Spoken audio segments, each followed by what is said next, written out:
શ્રી કૃષ્ણ કનૈયા લાલ કી જય. ભગવદ્ ગીતા અધ્યાય પહેલો.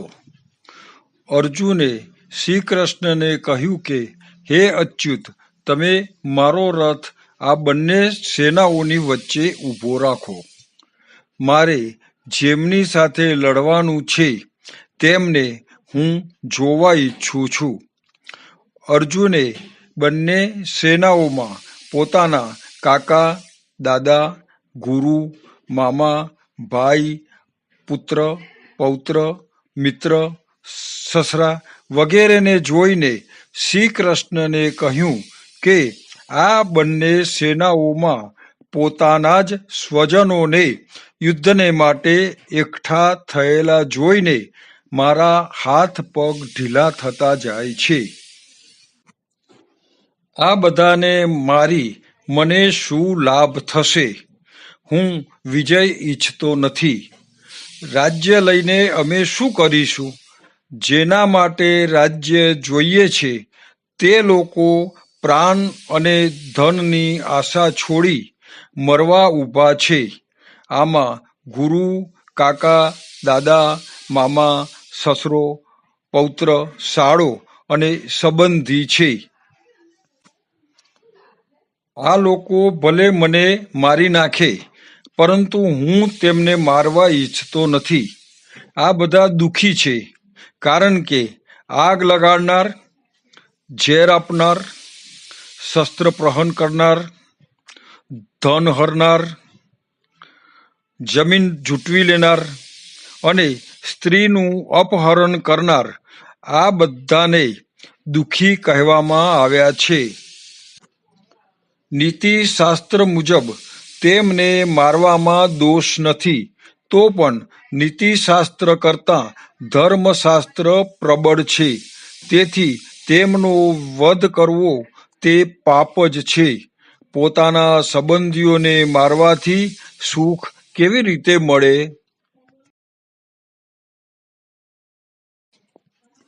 અધ્યાય બીજો. હે મધુસૂદન, આ લોકમાં ભીખ માગીને ખાવું સારું છે, પણ અર્થ અને કામના સુખ માટે ગુરુજનોને મારીને આ લોકમાં લોહીથી યુક્ત ભોગ ભોગવવો સારો નથી. હું આપનો શિષ્ય છું, આપના શરણે આવ્યો છું. મને આપ યોગ્ય ઉપદેશ આપો. શ્રી કૃષ્ણે કહ્યું, હે અર્જુન, જે સાચા જ્ઞાની પંડિત છે તે લોકો જેના પ્રાણ ચાલી ગયા છે અથવા જેના પ્રાણ ગયા નથી તેમના માટે પણ શોક કરતા નથી. જીવ ઈશ્વરાંશ છે. શરીર નષ્ટ થતા પણ જીવનો નાશ થતો નથી. પરંતુ જેવી રીતે આ શરીરમાં કુમાર, યુવાન, વૃદ્ધ કર્મથી અવસ્થા બદલે ત્યારે પણ અમે છીએ એવું જ્ઞાન રહે છે, એવી રીતે આ દેહની પછી બીજો દેહ મળે છે. આત્મા કોઈને મારતો નથી અને કોઈનાથી મરતો નથી. આત્મા કદાપી જન્મતો નથી, મરતો નથી. શરીરનો નાશ થતાં પણ તેનો નાશ થતો નથી. જેવી રીતે માણસ જૂના વસ્ત્રો ત્યજી દઈને નવા વસ્ત્રો ધારણ કરે છે, તેવી રીતે આત્મા પણ જૂનું શરીર ત્યજીને નવો દેહ ધારણ કરે છે. આ આત્માને શસ્ત્ર કાપી શકતું નથી, દેવતા બાળી શકતો નથી, પાણી ઓગાળી શકતું નથી અને પવન સૂકવી શકતો નથી. આત્મા નિત્ય, સર્વવ્યાપક, સ્થિર, અચલ અને સનાતન છે.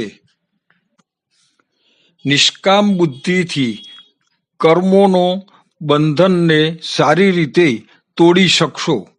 આ નિષ્કામ કર્મ યોગમાં કર્મ વિશેષ હોવાથી પ્રારબ્ધ કર્મનો નાશ થતો નથી અને વિપરીત પરિણામથી દોષ પણ થતો નથી. તેથી નિષ્કામ ધર્મનો થોડો ઘણો ઉપાય જન્મ મૃત્યુના મહાન ભયમાંથી મુક્ત કરે છે.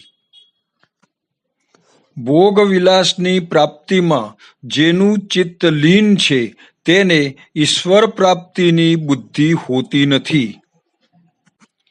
તમને કેવળ કર્મ કરવાનો અધિકાર છે.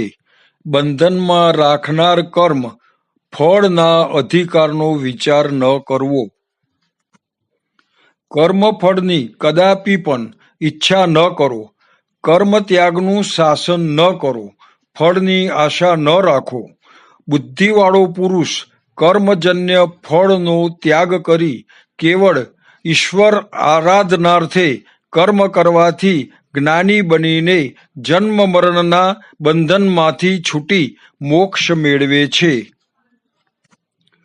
શ્રી કૃષ્ણ ભગવાને કહ્યું, હે પાર્થ, જ્યારે મનુષ્ય મનમાં રહેલી સંપૂર્ણ ઈચ્છાઓનો ત્યાગ કરી દે છે અને પોતાના પરમાનંદ રૂપ આત્માથી સંતુષ્ટ રહે છે ત્યારે તે સ્થિત પ્રજ્ઞ કહેવાય છે, જે દુઃખથી દુઃખી થતો નથી અને સુખથી સુખી થતો નથી, વળી રાગ, ભય અને ક્રોધ રહિત છે.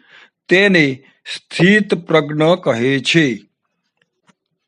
યોગી પુરુષ પોતાની ઇન્દ્રિયોના વિષયને પોતાનામાં સમાવી દે છે ત્યારે તેની બુદ્ધિ સ્થિર થાય છે.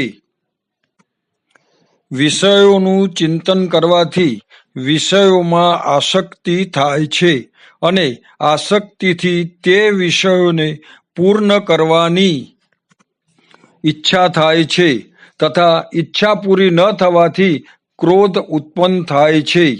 ક્રોધથી સંમોહ થાય છે. સંમોહથી સ્મરણમાં ભ્રમ પેદા થાય છે. સ્મૃતિભ્રમથી બુદ્ધિનો નાશ થાય છે અને બુદ્ધિના નાશથી તે મૃત્યુતુલ્ય થાય છે.